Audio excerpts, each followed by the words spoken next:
Xabi Alonso va sortir la grosse artillerie pour le match cet après-midi contre l'Atlético. Voici le trio d'attaque, les gars. Donc Mbappé en neuf, Franco Mastrantano, ailier droit et Vini Junior, ailier gauche. Et voici le reste de l'équipe attendue, les gars, avec du Thibaut Courtois, bien sûr, au but. Carreras, Hudson, Milito, Carvaral. Donc la défense type, bien évidemment. Valverde, Tchouaméni et Arda Güler au milieu de terrain. Et bien sûr, l'attaque que j'ai parlé juste avant. Donc la grosse équipe, bien sûr, pour essayer de battre l'Atlético. On va parler, les gars, du trophée Copa parce que tous les anciens ballons d'or ont pu voter. Par exemple, il y a eu quelques ballons d'or du côté du Real. Par exemple, Modric, les gars, il a donné son top 3 pour le trophée Copa. Il a mis Lamine Yamal en numéro 1, Neves 2 et Désiré Doué à la 3e position.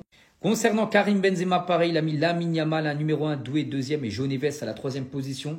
Et concernant Zinedine Zidane, également ancien joueur et coach à l'époque du côté du Real, donc lui aussi a pu voter, un ancien ballon d'or. Lamine Yamal également numéro 1, Doué numéro 2 et João Neves numéro 3. Et concernant le Ballon d'Or, donc tous les détails des votes ont été divulgués aujourd'hui. Donc à noter que Mbappé, le joueur du Real Madrid, le mieux classé à la 7e position, a obtenu 378 points, donc 1000 points de moins quand même que le Ballon d'Or, Ousmane Dembélé.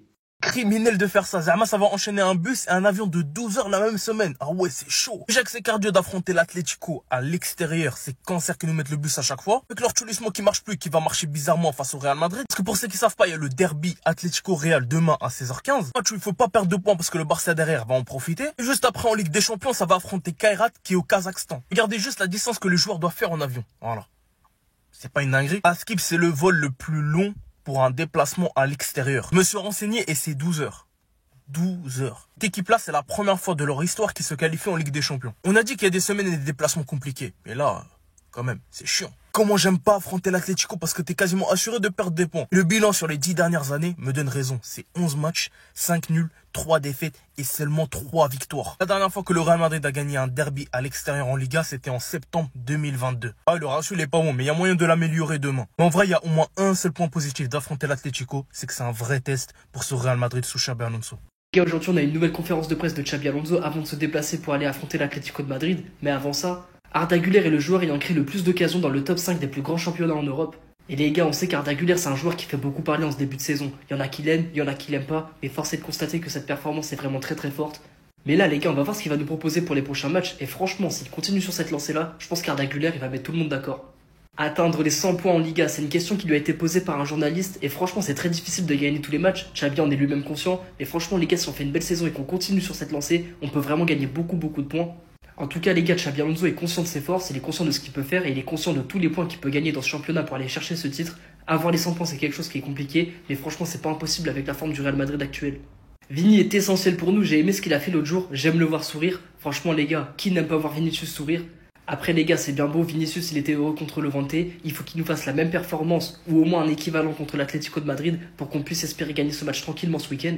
Moi franchement les gars, je suis content de la performance qu'il nous a proposé ce week-end. Mais franchement j'attends qu'il concrétise sur beaucoup de matchs. Et puis on va voir ce qui va se passer derrière. Mais franchement ça annonce que du bon pour la suite. Les gars, c'était à peu près tout sur cette conférence de presse et l'info sur Arda Güler. N'hésitez pas à me dire ce que vous en avez pensé en commentaire. Et comme d'hab, n'hésitez pas à vous abonner pour m'envoyer de la force.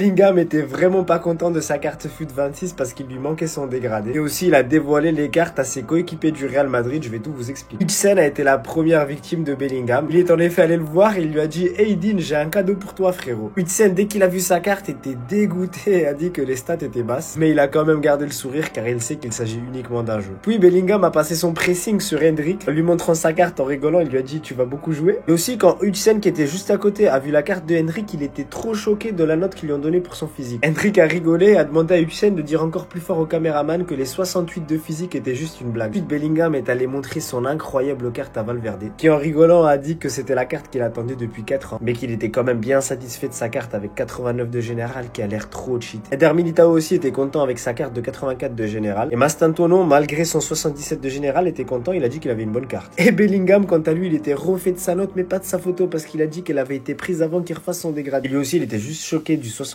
en physique qui a été donné à Hendrik. On parle de lui comme le meilleur joueur du monde, mais il marque que des pénaltys. Mbappé, cette saison, c'est déjà 5 pénaltys marqués. Mais c'est pas ça qui m'intéresse. Moi, ce qui m'intéresse, c'est cette photo-là.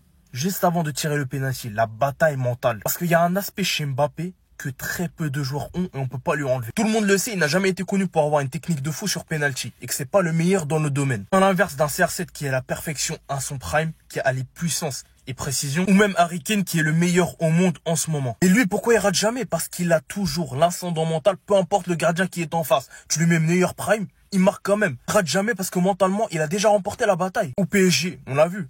Il ratait quasiment jamais. En équipe de France, il ratait quasiment jamais. Même en finale de Coupe du Monde, il n'a pas raté. Parce qu'il aime ça. Il aime la pression. C'est pas pour rien que c'est un prodige et qu'il va gagner des ballons d'or. Ça, c'est sûr. Et moi, ça me fascine. C'est un truc que je kiffe chez lui. Parce que c'est pas le meilleur, mais il fait flipper les gardiens. C'est pas pour rien qu'on dit que la séance de penalty, ça se joue surtout au mental. Que si tu sais que tu vas marquer et que t'as pas de doute, c'est déjà fini. Surtout pour un joueur comme Mbappé. Et en plus, on a déjà vu le cas contraire chez lui la saison dernière face à l'Athletic Bilbao et face à Liverpool.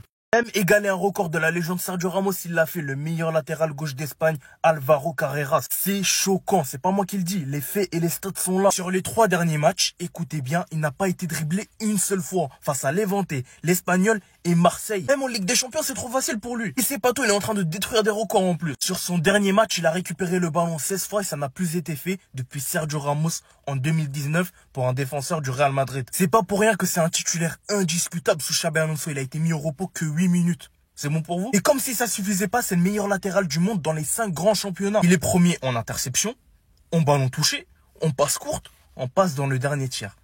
Offensivement, c'est un monstre. On l'a vu que même défensivement, il est tellement solide, beaucoup trop fort. Il faut continuer d'en parler parce que c'est pas assez. On n'en fait pas assez avec nos joueurs. Mais ça change tellement des Fran Garcia et Ferland Mendy. Franchement, mais quel poulet. Ferland Mendy défensivement, c'était incroyable. Mais lui, c'est offensivement et défensivement. C'est ce qu'il nous fallait. Pour cette adaptation de fou, Xabi Alonso, il n'y est pas pour rien. Ouais, Vinicius se fait voler son ballon d'or 2024. Ouais, Rafinha se fait voler son ballon d'or 2025. Les gars, il y a quelque chose qu'on oublie beaucoup et que le monde voit.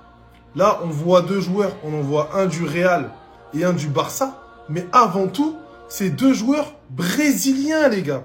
Et pour les Brésiliens, dans l'histoire du football, ça ne marche pas comme les autres pays. Quand tu es un Brésilien, tu dois d'abord être grand avec le Brésil, avant d'être grand en club. Les exemples, ils sont tout simples. R9, même s'il a été très fort dans ses clubs, hein, là où il a été le meilleur et là où il a écrit son histoire dans le football, c'est avec le maillot de la Seleção. Il n'a jamais gagné de Ligue des Champions, R9. Mais il a 2 Coupes du Monde. Il a eu un ballon d'or juste grâce à une Coupe du Monde. Son deuxième en 2002. R10, c'est R10 parce que sa magie, il l'a d'abord créée au Brésil avant de l'écrire au Barça. Je vous promets que si, au lieu de gagner une Ligue des Champions, Neymar aurait gagné une Coupe du Monde avec le Brésil, il aurait eu son ballon d'or, sans problème. Pelé, qui est considéré par les Brésiliens comme le roi, le plus grand Brésilien de l'histoire. Il n'a jamais mis un pied en Europe. Mais il a pris 3 Coupes du Monde avec le Brésil, les gars. Un Brésilien doit être fort avec le Brésil. Et c'est pas le cas jusqu'à présent de Rafinha et de Vinicius. C'est insuffisant en sélection. Et même sur ces 2 dernières années où Vini d'abord puis Rafinha ont été monstrueux avec leur club, avec le Brésil, c'est insuffisant. Ça passe pas les tours en Copa América. Ça ne fait pas des performances mémorables. Et du coup, dans l'imaginaire des gens, il y a un plafond qui va se mettre, parce que quand tu es brésilien, tu dois d'abord prouver au Brésil.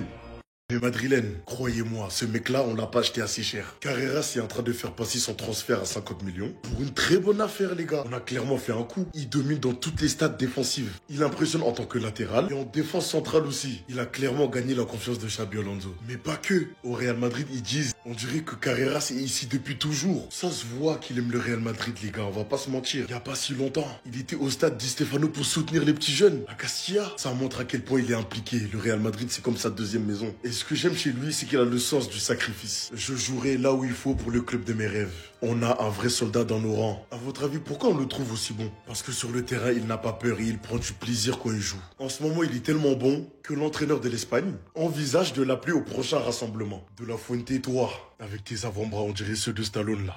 Commence à mettre du respect sur nos joueurs. J'ai pas oublié ce que t'as fait à Asensio la saison dernière. Carrément, l'appelle pas. Laisse-le au Real Madrid, il est très bien là-bas.